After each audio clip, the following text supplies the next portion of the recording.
Radio dandi haqaa, radio dandi haqaa. Kabajamtoota fi dhaggeeffattoota hordoftoota raadiyoo daandii haqaa egaa qophii keenya guyyaa har'aa keessatti haala wayitaawaa biyyattii keessatti deemaa jiru irratti egaa turtii prof.ezqaa'el Gabbisaa wajjiin taasisuuf jirra. Mootummaan yeroo ammaa kanatti Oromiyaan akkan tasgabboofne fi Oromiyaa bulchiinsa waraanaa jala galchuudhaaf jalqaba Oromiyaan akka gaariitti isaa jeeqamu yookaan ammoo tasgabbii dhabu mootummaan naannoo Oromiyaa to'achuu dadhabe jechuudhaan biyyattii state of emergency yookaan command postiidhaan bulchuuf duraanuu biyyattiin humna waraanaatiin bulaa jirti.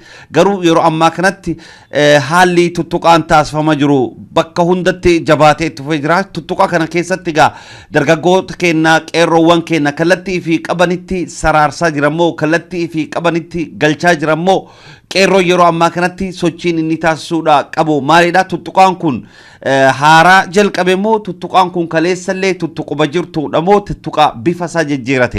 Tuttuqa kanarra uummanni keenya akkamitti irra aanuu danda'a? Akkasumas immoo sochiin yeroo ammatti biyyattii san keessatti gaggeeffamaa jiru oppidiyoon yeroo ammaa kanatti maal gaggeessaa jirti? Yeroo ammaa kanatti egaa magaalaa Adaamaa keessatti marii gubbaa akkasiin jirtu quba qabna. Egaa tarkaanfiin isiin fudhatuudha qabdu maalidha? Moo yeroo hunda ofirraa ittisuuf biyya tasgabbeessuuf hojii hojjechuu qofaadha?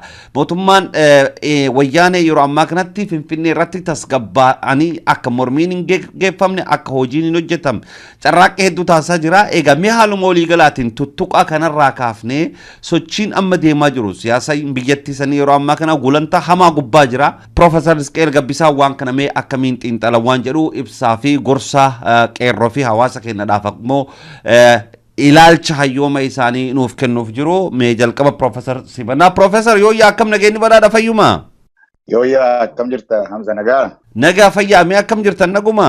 Nagaa rabbiin haa galatu. Ameerikaa irraati gara Awurooppaa kanatti ceetanii gara Berliin kan jirtan fakkaatan. Achiin jira ammoo. Berliin Awurooppaan akkamitti isin qeebalte? Bokkaatu rooba duumessaa'eera qorra akkasigaa. Tole Professor Awurooppaa qophii qabdaniif dhuftan natti fakkaata. Egaa uummatuma keenya ilaaluudhaaf waamicha tokkos waan hin qabuuf waamicha sanarrattis argamuudhaaf hin dhufe. Tole hedduu galatooma. Egaa Professor nullee waamichi sun akka jiru quba qabna. Mee haaluma waliigalaatiin tuttuqaan biyya keessaa jirtu kun jabaattee yeroo irraa yerootti aarsallee kafalchiisaa aarsaan barbaachisneellee kafalchiisaa akkasumas shiira mootummaa wayyaanee xaxaa jirtu keessaa qeerroon kallatti akka qabatu ijaarsi ishiin ijaarte sun qeerroo keenya kallatti ofii jalatti hiriirsuu danda'a jirti moo bakka tokko tokkotti? Mee haaluma waliigalaatiin qeerroon keenyallee of eeggannoo ni taasisuudha qabuu fi tuttuqaan kun tuttuqa kaleessaa irraa adda maal isa taasisa? Tuttuqaan yeroo ammatti biyyatti keessatti siin gaggeessaa jirtu kun maal barbaadadha waan jedhu haaluma waliigalaatiin mee amma gulantaa siyaasaa uummanni keenya biyyattiin keenya sun keessa jirtu mee akkamiin xiinxaltan akkamiin hubataa ilaalaa jirtan? Galatoome Hamza, haasaadhuma ammatti haasoftu keessatti tuttuqaa jettee yeroo haasoftu shiira mootummaan xaxaa jirtu jettee yeroo haasoftu inni mataan isaa waan himu qabaa jechuudha. Mootummaan silaa tuttuqaadhaan jedhi kan inni jiraatu. Mootummaan aangoo qabaateetiti yookiis aangoo mootummaa kan uummanni irraa fudhate kan biyya bulchuu mootummaa kanadha jedhee uummanni irraa fudhate waan mootummaan ajaju uummanni fudhateeti tasgabbiidhaan bulaa jechuudha. Hin ajajamaaf jechuudha fedhii mataasaa irraatii ka'ee. Yookiis immoo mootummaan humna waraanaa siin qabaa, humna tikaa siin qabaa, humna dinagdee siin qabaa, humna siyaasaa siin qabaa. Sanaan uummata gadi qabeessa ta'uu mana bulcha jechuudha. Garuu mootummaan biyya tokko keessumaa mootummaan federaalaa biyya tokko ta'uu biyya Itoophiyaa ta'uu tuttuqaa yeroo jettu tuttuqaa uummata tuttuqeetitti uummata kakaasuudhaaf yeroo tuttuqaa jiru waan inni sitti agarsiisu jiraachuu qabaa jechuudha. Mootummaan humna qabu, mootummaan aangoo qabu hin tuttuqu yookiis shira xaxaa hin oolu. Mootummaan waan gochuun irra jiru godha maaliif aangoodha qaba.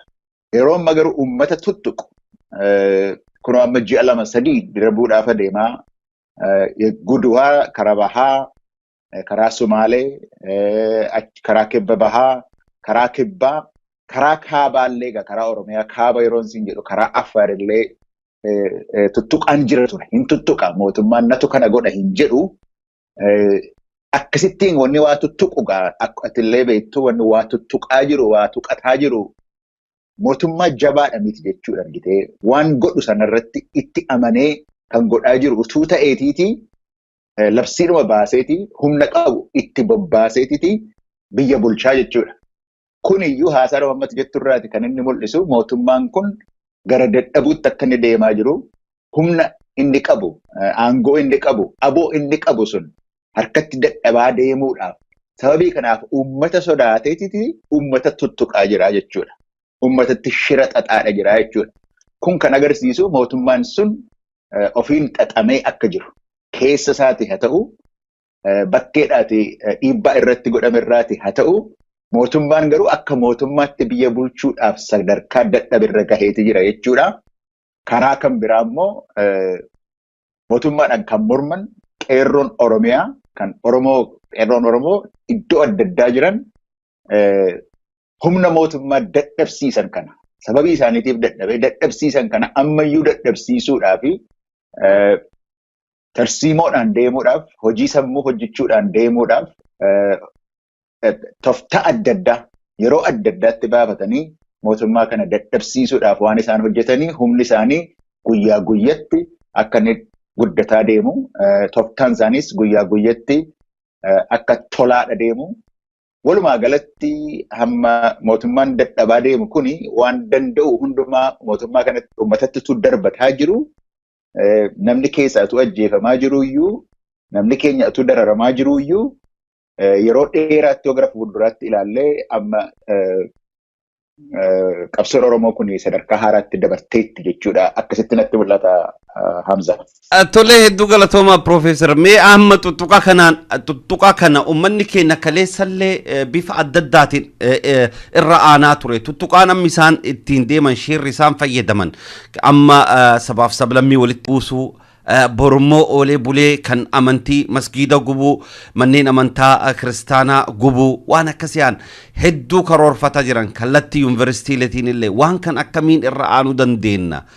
Mee gorsii isin dhaamtan keessattuu sabaaf sablammii yeroo bara dheeraadhaaf uummata keenya keessa turan bifa adda addaatiin shirri isaan fayyadaman qeerroo keenya akka hin sakaalle qeerroon keenya akka ittiin fakkaanneedhaaf akka xiiquma qofaan qeerroon xiiqiif akkasumas aarii qofaan fiiguun miidhaan inni qabullee waan kana irratti akka jabeessitanii nu himtan fakkeenya miirumaan dallansuun aariin fiiguun qabsoo meeqa kolaasee jira. Biyyoota adda addaa keessatti waan kana waliin wal qabsiisati xiiqiin bakka qabaatu akka qabullee xiiqiin bakka kamitti barbaachisa bakka kamitti hin barbaachisne waan jedhullee mee addaan baasanuu hima.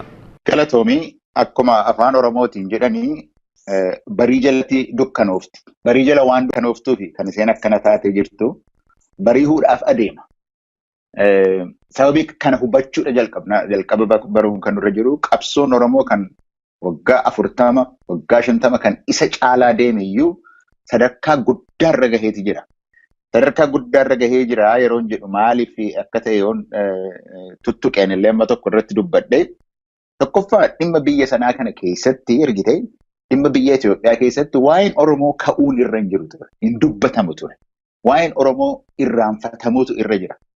Hogguu bara dargii sana mootummaa dargii lolaa ture adda bilisummaa Oromoo waboon lolaa ture karaa adda addaa yeroo waraannitti galee mootummaa dargii kana gar tokkoon booji'ee gar tokkoon irraa ajjeesu akka inni hin jirretti malee akka Oromoon waa socho'aa jirutti karaa kibbaa ta'uu karaa lixaa ta'uu yeroo tuttuqaan adda addaa ture mootummaan ari'amee iddoo tokkorraati ari'amee bilisa iddoon bahetu jiru mootummaan dargii tokkitti illee maqaa hin dha'u ture. Isa duras akkasuma waa'een Oromoo maqaan isaa dhahamuun irra hin jiru ol bahee dubbatamuun irra hin jiru. Amma garuu kan dubbatamu waa'ee Oromooti malee waan kan biraan hin jiru. Kanaaf dhimmi Oromoo qabsoon Oromoo dhimma isaa fuudhee daangaa irraatiiti walakkaa biyyaa keessa kaa'eera. Dhimmi biyyattii sanaa dhimma Oromoo ta'eera. Akkas jechuun rakkoon siyaasaa biyyi sun qabu gaaffiin Oromoo yoo deebi'e malee fala akka hin qabne sirriitti mul'isee jira. Lammata Oromoon akka har'aa tokko ta'ee hin beeku. Gargaarsa saboota buqqa'an irratti akkaataatti namni walii galee kaabaa kibba lixaa baha magaalli xinnoon utuu nafin, magaalli guddaan utuu nafin, baadiyyaan utuu nafin, guddaa xinnaan hamma danda'utti akka kanatti karaa tokkoof yeroo inni itti hojjete hin jiru.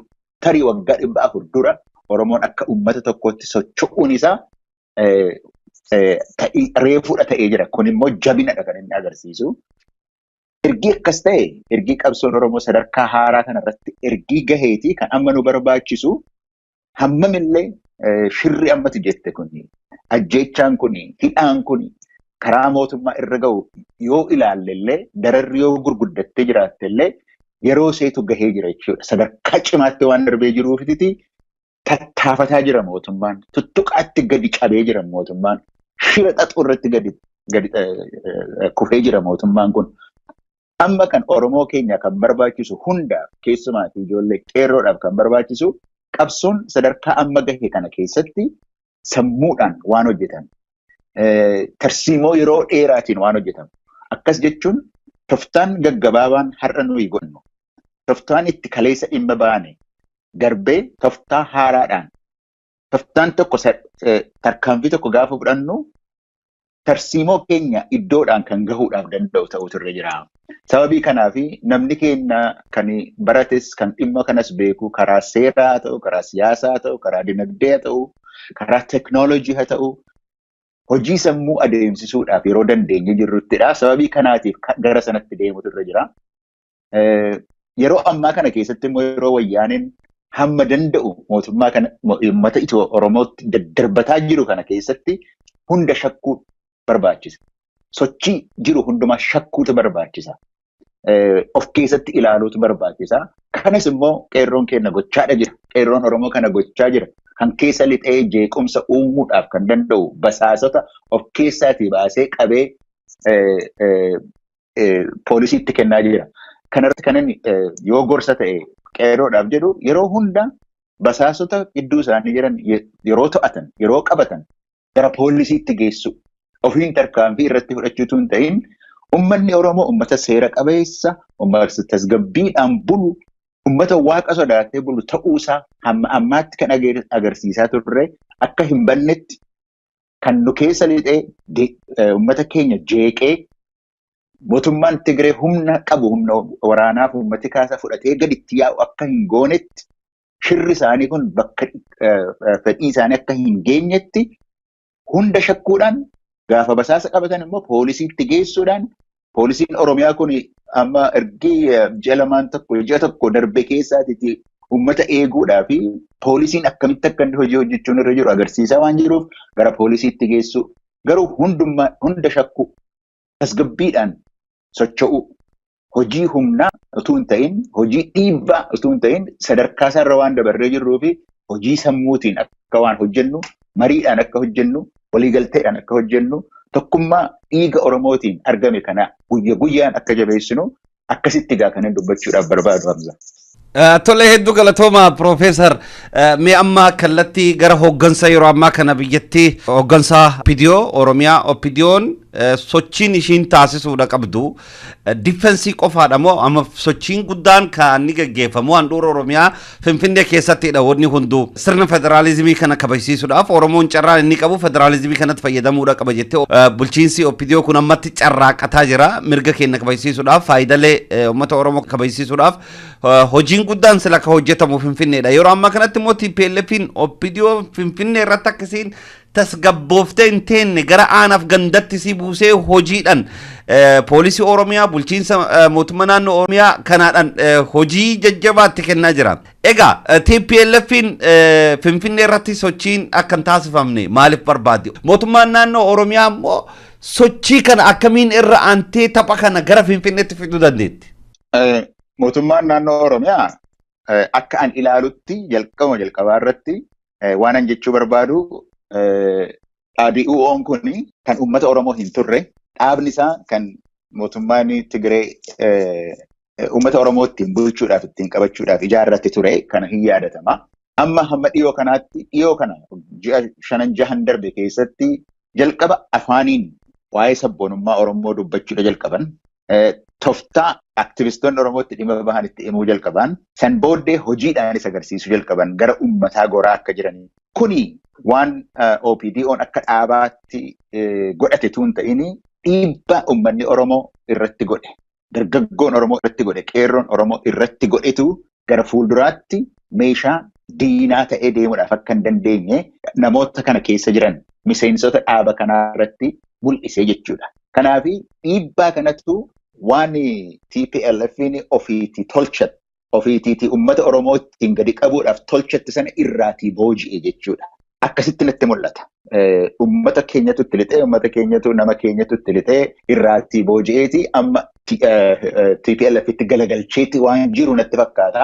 Wanni kun borgeeddaramuu danda'a. Akka ilaalcha kan kootitti garuu ji'a ja'an darban kana keessatti keessumaa gaafa irreechaatti jalqabee waan mootummaan naannoo Oromiyaa gochaa jiru hojiidhaan agarsiisaa kan nutti agarsiisaa jiru waan gaariidhuma natti fakkaata. Gaafa irreechaa sana mana ooluun isaanis waa guddaadha. Poolisiin Oromiyaa waan ajaa'ibaati kan inni nutti agarsiisaa jiru. Uummata bira goruusaa hojiidhaan itti nutti agarsiisaadha jira.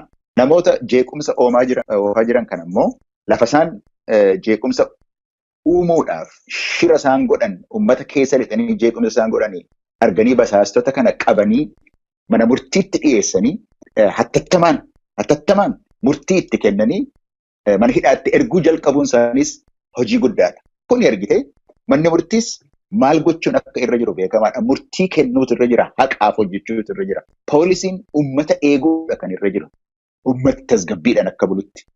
Amma kan balleessaa jiru mootummaa federaalaa ta'uusaa arganii mootummaa federaalaa fuula dura dhaabachuu jalqabuun isaanii gara uummataa goruu isaaniitti agarsiisa akka kan kootiitti. Sababii kanaatiif waan dhaadhiiwwan amma gochaa jiru kana waan isaan gochaa jiran kana ammaaf akka naannatti mul'atutti hamma dubbiin geeddaramtutti deeggaruudhumatu nu barbaachisa. Hojiidhaan waan agarsiisaniif. Waan hojiidhaan agarsiisne irratti waan deeggartuu hin qabdu. Afaaniin dubbataniif waan deeggartuu hin qabdu. Garuu amma hojiidhaan agarsiisaadha jiru. Dhaadhiiwwan kun fuuluma duruu dhaabbatee Finfinnee keessatti akkuma sila sitti hime dhimmi Oromoo gaaffiin Oromoo magaalaa guddoo sanatti galtee jirti kan jennu achitti wal qabuun isaanii mataan isaa kan agarsiisu Oromoon meeshaa kana irraa booji'ee itti galagalchuu isaati kan inni agarsiisu. Kanaaf warri dhaadhiyoo kana keessa jiranis warri Finfinnees qabuutu irra jira. Walumaa galatti immoo waan Finfinnee keessatti hojjetaa jiranii gara aanaatti illee gadi buufachuutu irra jira. Kan isaaniin xaxuu barbaadan, kan keessa lixanii jeequmsa uumanii warra dhaadhiyoo kanallee hojiirraatii dhaabuudhaaf kan barbaadan ilaallatanii karaarraa baafachuu garuu mootummaa waan ta'aniif waan dubbatanis ilaallachuudha qabu isaan. Waan warri mormitoonni bakkeedhaatii jiru, biyya keessaatii jiru akka sanatti miti kan isaan dubbachuun irra jiru. Haasaa godhanillee akka mootummaatti. Mootummaadha isaan ammayyuu taanaan. Kan isaan gochuu danda'an waan mootummaan godhudha. Dinagdee Oromoo jajjabeessuudha. Siyaasa Oromoo sirreessuudha. Kan tasgabbii balleessu qabanii mana hidhaa kaa'uudha. Hojii mootummaati kan isaan hojjechuun irra jiru. Yoo kana godhanii uummata Oromootii fi bu'aa buusu seenaan illee isaan yaadata. Garuu warruma aktivistoota bakkee kana waan isaan jedhan haasofne yoo jedhan haasaadhuma sana haasofne yoo jedhanii isaanis seenaan irra ooleeti isaaniinis irraanfata. Garuu yeroo seenaan geeddaramtu keessa jiraachuu isaanii ilaalanii akka mootummaatti socho'uutu irra jira. Akka aktivistootaatti miti akka mootummaatti waan mootummaan godhu gochuutu irra jira. Ergaan isaaniif qabu kanumadha. Tolo Profeesar hedduu galatooma jarri kunin wanni isaan taasisaa jiran gara toora sabaa himaa kanaatiin akka ilaalaa jirtan wanta amma Naqqamtee fi Iluu Abbaa Booraa keessatti gaggeeffame kan waan akka mootummaan naannoo Oromiyaa saba Tigree irratti duula banee yookaan ammoo saboota biraa irratti waraana banee fakkeessanii waan isaan kaa'aa jiranitti jira. Aktiivistootallee akka isaan komataa jiran argaa jirra. Wanni kun maal argisiisa mee Profeesar wanni isaan amma gara toora sabaa himaan gaggeessaa jiran kun? Akkuma sila dubbanne shira xaxuutti gadi bu'eera mootummaan. Mootummaattu shira xaxuutti gadi bu'e argite. Kan isaan gochuudhaaf adeemanii yoo nuyi jiraanne biyya kana yoo nuyi jiraanne bulchinee hamma dandeenyu irraa dheedne irraa qorqine nuuf nuu ta'a. Yoo nuuf hin taane garuu habaddu yoo nuuf hin taane garuu namni ishee walaa fixxuu jedhanii aarii irraatii waan hojjetan fakkaatu. Yeroon isaanii akka dhume hinuma hubatu jedheetanii yaadaan mataan koo. Yeroon kun waan dhumteef garuu kan isaan gochuudhaaf barbaadan yoo nu hin qorqinu taane Oromiyaa kan irraan qorqin yoo taane nu irraan nyaannu yoo taane walitti naquutu irra jira. Kanaan duras taanaan sabni gurguddaa ilaalaa jiru biyya sana keessa jiru gaafa wal lolu yeroo sana gidduutti iddoo arganneeti isin kottaati tasgabbii buusaa jedhaniiti dubbataa turanii hojii akkasiis hojjetaa turanii waggaa 25 kanuma hojjetaniiti kan isaan turanii. Amma garuu akka ilaalaa jirrutti fagoodha akka ilaalaa jirrutti saboonni sablammiinis biyya sana keessa jiru jibba guddaa waan irraa qabuuf geeddaramsi dhufuudhaaf akka jirtu mul'ataa waan jiruufi waan yeroo isaanii kun gadaan isaanii darbuunsa isaaniitti illee mul'attee waan jirtuufi ummataaf ummata walitti naquudhaan ummata Tigiree irratti kaatanii jedhanii humna waraanaa kan isaan hafe waan tokkittiiti isaan hafe humna waraanaa sana hamma danda'an gadi guurratanii ummatatti gadi baasanii ummata humnaan gadi qabuudhaan yaalu. Hin ta'a jedhee nama ji'a 10 yeroo hatattamaa sana keessatti waan isaan hin goone jiru ummata Oromoo irratti ummata akka biraa irrattis. Hin ta'uuf garuu ammaaf isa yaalaadha jiru kan isaan gochaa jiran yoo dubbannee ilaalle Ilbaaboritti haa ta'u iddoo kan biraattis kan ta'u kan nuyi agarre ummanni Oromoo ammayyuu kan seeraan bulu aarii yoo qabaatellee aarii isaa liqimfatee akka aadaaf duudhaa isaatiitti kan bulu ummata Oromoo hin taane kan ofitti qabu akkuma aadaa isaatiitti kan ofitti qabudha. Akka kanattiti Oromummaa isaa saba guddaa saba garaa bal'aa ta'uusaa addunyaatti agarsiisaa jira. Ummata biyya sanaatti agarsiisaa jira. Ummata Oromoo hin taane biyya sana keessa jiru sodaa waan qabuufi Oromoon sodaa akka hin qabaanne gochaa jira. Mootummaan Tigiree garuu miidiyaa isaaniillee kan warra deeggartoota isaanii jettu akkuma tamma jettee dubbatte kaleessa Naqamteetti nama 3 du'e sababii kanaafi saba duguggaa sabaatu jalqabaa jira. Saba akka sabaatti balleessutu jalqabaa jira. Waggaa 3 guutuu uummanni Oromoo akka hoolaatti yeroo inni qalamu yeroo sana duguggaa sabaa hin taane namni 3 nama keenyatu du'ee kanaaf duguggaa sabaatu irratti ka'aa jira jedhaniiti jeequmsa kaasuudhaaf jeequmsa sana keessa bu'aa buufatanii humna waraanaa isaanii gadi yaafachuudhaaf yaalaa jiru. Innillee harkatti fashalaa akka jiru natti mul'atu. Karaan kuni karaa nama irra jiru toftaan nama irra jiru kuni hedduu barbaachisaadha. Maaliif yoo jette Oromoon jabina isaa sila dubbanneerra kan amma Oromoon godhachuun irra jiru sabaaf sablammii Itoophiyaa keessa jiran sana. Oromoon mirga isaa eegsifachuu jechuun mirga keessan saamuu jechuu miti. Oromoon kan walittis hin qabu, kan ofittis hin qabu, kan isiniif illee mirga keessan, walqixxummaa keessan, mirga namoomaa isin feetan ofiitii fedhu isiniif illee kan fedhudha. Oromoon kan jedhu agarsiisuun inni qabsoo guddaadha natti fakkaata. Hunda shira wayyaaneen xaxaa jirtu kun tuttuqaan isheen kun hundumtuu sadarkaa adda addaatti akka inni fashalaa'ee jiru hin agarra. Karaa kana irratti itti fufuutu nurra jira. Saba guddaa isa jennee dubbataa turre sirri. Saba guddaan garaa bal'aadha. Saba guddaan ofitti amanaadha. Tasgabbiidhaan buluudhaaf hin danda'a. Isa agarsiisutu nurra jira. Garaa bal'annee hammam dararamee kan irratti illee goote karaa isheenis hin deemtu, tooftaa isheen ittiin deemtu harkaa fashaleessuun waan guddaadha jedheetaniin yaada Hamza. Tole hedduu galatooma Profeesar mee haala walumaa galaatiin haala amma deemaa jiru kanaadhaan egaa siyaasan biyyattii sanii garamitti deema biyyattiin sun garamitti deema haala amma xiiqaa kanaadhaan oppidiyoolleen mirga ummata keenya kabajsiisuudhaaf yeroo irraa yerootti jabaataa akka deemaa jirtuudha kan agarsiisu xiiqaa deemaa akka jirtuudha yeroo ammatti illee marii gubbaa jiranii miseensonni hoggantoonni oppidiyoo gara 2000 dhaqqaban Adaammaa keessatti marii gubbaa jiranii TPLF illeen gamasiitiin carraaqqii jabataasaa jirti saamichi bakka adda addaan gaggeeffamaa jirullee itti fufee jira akkasumas biyyattii waluu sanillee jabeessitee itti fuftee jirti warroottan gara kibbaa kunilleen paartiin isaanillee callisee jira gara Amaara kanaatillee calleessattu jira naannoleen hedduun akkuma jiruun calleessuma keessa jiran jechuun ni danda'ama rakkoon jiraatus ifa baanii wanni isaan taasaa jiran takkallee hin jirtu amma dubbiin oppidiyoodha fi TPLF gidduu qofatti walhudhaansi kun cimee yeroo irraa yerootti deemaa jira haalli kun immoo haaluma amma jiru kana yoo cimee itti fufu taate biyyattiin sun garamitti deemti egereen biyya sunii maal ta'a jettanii yaaddanii oppidiyoon maaltu isi baasa yeroo ammaa kanatti haala kan keessatti waan jedhu hojjimee nu goolaba hedduu galatooma. Galatoomi gaaffii gaariidha na gaafattee garamitti deemaa jira kan jedhu waan amma jiru irraati kaanee yoo ilaalle yookiis karaa irra dabarree dhuun irraa kaanee yoo ilaalle wayyaaneedhaa fi waan hafe wayyaanee wanti hafe tokko maali yoo jette humna waraanaa qabna jedhaniiti yaadu. Qaba jedhee yaaduun hunda isaa yoo akka jirutti qabu jedhanii yaaduun tarii warra hoggantoota waraanaa warra qondaaltota waraanaa qabu ta'a. Waraana sana keessa raayyaa biyyaa sana keessa garuu kan xiyyitii sana dhukaasee nama irraatii faccisuu danda'u akka isaan yaadanitti harka isaanii keessa jirta jedhee hin yaadu. Isaaniif garuu karaan hafte tokkittiin ishee duwwaadha. Akka kanaan dura dinagdee guddisuudhaaf nu duwwaatu beekaa. Biyya bulchuu karaa dinagdee guddisuu nu duwwaatu beeka. Sababii kanaafi mootummaa irra turraa kan isaan jedhanii dubbataa turanii dinagdeen sunuu gadi deemaa waan jiruuf yoo guddataa jira ta'es kan dinagdee sana keessaatii bu'aa argatu ummata wayyaanee duwwaa waan ta'eef wayyaanee mataa isaanii duwwaa waan ta'eef Tigraay lakka gaariitti bu'aa buusaa waan hin jirreef karaan sun cufameera jechuudha. Kanaan dura siyaasa kan qabu paartiidhaaf waan gurmaa'ee jiru kan qabu nu duwwaadha kan biraan hin jiru jedhu kan biraa ofirraati fixanii innillee akkam akka inni gargar bahaa jiru ija keenyaan argaa jirra.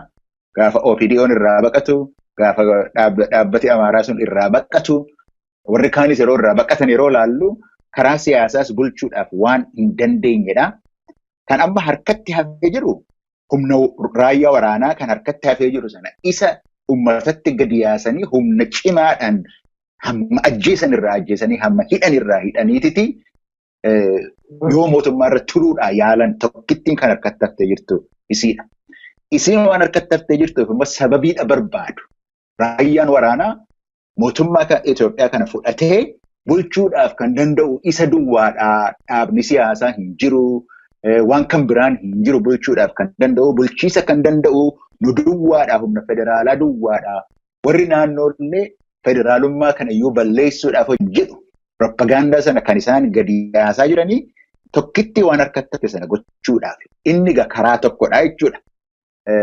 Mootummaan raayyaa waraanaa sana kan ajajee jiru qondaaltota irraa qabu sana irratti dhimma bahee mootummaan federaalaa naannoo Oromiyaa ta'u naannoo Amaaraa jiru irraati mootummaa fudhatee akka komaandi poostiitti bulchuu danda'uun karaa tokkodha. Karaa sanas deemuudhaaf hin danda'a. Karaan lammaffaa karaan irra deemuudhaaf danda'u akkuma sila dubbadhee dhaabbati dhaadhuun kuni dhaabbata Amaaraa wajjin ta'ee warri Tigree keessaas warra mormituu isaaniis ofitti harkisee warra kibbaa kanas immoo ofitti harkisee Oromoo duwwaadha kan biyyattii kana oolchuudhaaf danda'u. Yoo biyyi kun demokiraasii barbaada yoo ta'e demokiraasii biyya kanatti duudhaaf kan danda'u Oromoodha. Sababiin isaa immoo uummanni Oromoo uummata demokiraasii waan ta'eef guddina dinagdee barbaachisa, dagaagina barbaachisa yoo jedhe kan kana gochuu danda'u Oromiyaa duwwaadha. Hundeen dinagdee biyya sanaa Oromiyaadha. Oromiyaa malee homaa gochuun hin danda'amu. Waggaa 3 kana keessatti immoo humna abbaa irree kana kan isirraatii kaasuudhaaf danda'ee uummata Oromooti. Wareegama barbaachisu kafalee kan isin ga'e Oromoodha. Hamma kana keessatti immoo uummata irratti Oromoon waa tokkitti hin goone jedhee uummanni kan biraan Oromoon aangoo kanatti yoo darbe gargaarsa malee badiisa fiduudhaaf akka hin jirre itti himee dhaadhu'iin kun mataan isaanii geggeessitoota ta'anii humna mootummaatti achi as bahanii warra Amaaraa kana wajjinis tokkummaa amma agarsiisaa jiran cimsanii mootummaa federaalaadhuma kanayyuu deemsisuudhaaf yoo danda'anii innis karaa tokkodha. Inni kaan immoo karaan gara biraan immoo warri Tigraay kun warra xixinnoo sabootaaf sablammii xixinnoo kana ofitti qabuudhaanii yeroo dheeressuudhaaf danda'u. Kanuma hundumatti karaan 3 jira jedhee waan sitti himeyyuu karaa 3 deemuu danda'a jedhee sitti himeyyuu chansi isaan qaban immoo qixxee miti.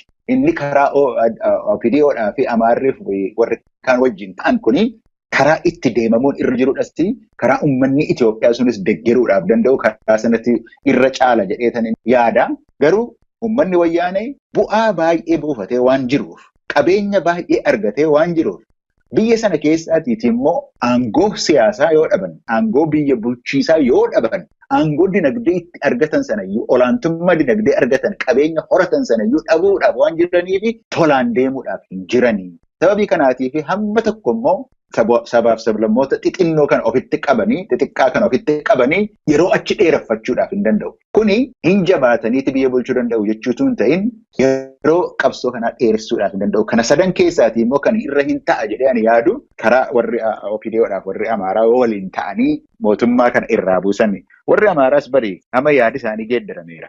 Hacuuccaan Tigree maal jechuun akka ta'e saba kan biraa jalatti hacuuca malee buluun maal akka ta'e Amaarri bareeti jira. Sababii kanaaf isaanumtuu qabeenya qabanii fi bulchiisa qabanii biyya qaban sana tokkummaa ofii isaaniitii qaban ijaarratanii turuudhaaf kan danda'anii OPDO kana wajjin harka wal qabatanii yoo turanidha. Egaa wanta natti fakkaatudha kuni akka nama fagoo taa'ee xiinxalee ilaalutti karaa kana sadan keessa tokkorra deemuudhaaf hin danda'a jedhetanii yaadan.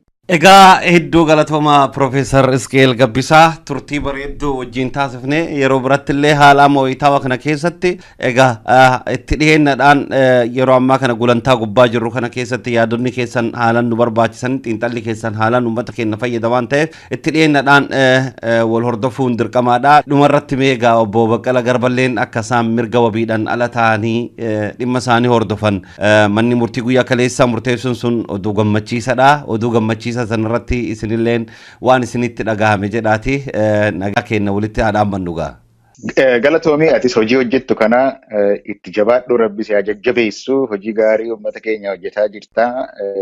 Harkasitti kun harka wal qabanneeti gara fuulduraatti waan deemnuu fi hojii keetti jabaadhu. Dhugaadhaa wabii qaba argatanii bahuudhaaf hin danda'u kan jedhame waa'een Baqqala Garbaa anallee baay'ee na gammachiiseera. Maaliif Baqqalaan dhiyootti waan wal beennuu fi nama akka namaatti illee akka hoogganaa keenyaatti osoo hin ta'in akka nama tokkotti illee kan si gaddisiisudha. Kanaaf akkasitti manatti balee galuunsaa na gammachiisa akka nama tokkotti. Haa taatu malee of eeggachuu namallee barbaachisaadha. Uummanni keenyas abbaa qabsoo keenyaa kana akkama ijoolleen gaafa irreechaa jechaa turanii Baqqalaan akka abbaa qabsoo kanaati. Fuula qabsoo kanaati. Fuula darara Oromoo irra gahe fuula agarsiisudha. Hidhamuudha. Hamma kana cinqamuun isaa sababii malee waan Oromoo irratti gahe sun rakkoon Oromoo irra gahe sun isaaf fuula kan ta'edha. Kanaaf manatti galuun isaa baay'ee na gammachiisa. Manatti galee yoo jiraate iyyuu immoo uummanni keenya mootummaan Oromiyaas eeguudha qaba namicha kana. Abbaa qabsoo kanaa waan ta'eef hamaan illee irra gahuudhaaf waan danda'u uummanni keenyas innis Baqqalaan mataan isaas waan inni qabuuf maatii isaa hundumaallee uummanni keenya itti marsee tiksuudha qaba jedheetanii yaada. Gammachuu guddaan natti dhageessee jira. Waan inni ba'ee fi mana isaatti galuu isaatiif gammadeetanii jira. Amma warra kaaniifis illee hawwiitima kana qabna. Hundi isaa immoo nurraa dhume inni nu hidhu kun humni isaa badee abbaan irree nurraa deemee hundi keenya illee mana hidhaatti guyyaan itti baanu nu dhiyaatee jira Oromoodhaaf. Hidhaan xaxaan shirri Oromoo irra jiru kun kan mana akka itti bahu kun nu darbuudhaaf hin deema. Bari'uudhaaf jetti kanuma nutti agarsiisa. Kanaaf baay'ee gammadeen jira. Of eeggannoon immoo baay'ee barbaachisaadhaan jedha. Ayyagaa rabbiin hidhaa uummanni keenya ka alaaf ka keessa jiru irraati rabbi nu haa baasu. Waan jabaadha kan dhaamtan Baqqala Garbaa qofa osoo hin ta'in hidhamtoota birallee Oromoon cuftuu hidha keessa jira. Rabbiin hidhaa keessa nu haa baasu. Profeesar Ezqaa'el Gabbisaa hedduu galatooma turtii isin wajjin taasifneef maqaa dhaggeeffattoota keenyatiin hedduu isin galatoomfanna. Nagaa keessa nu oola. Nagaa keessa nuuf jiraadha. Nagayaatti. Ayya nagaan. Radio dandi haqaa, radio dandi haqaa, radio dandi haqaa, radio dandi haqaa. Radio dandi haqaa, radio haqaa dhaabbatti qabsoo ho'itu qabsoo dhugaa rabbu uramtee miidiyaa hawaasa bal'aa. ibsituu dukkana walaala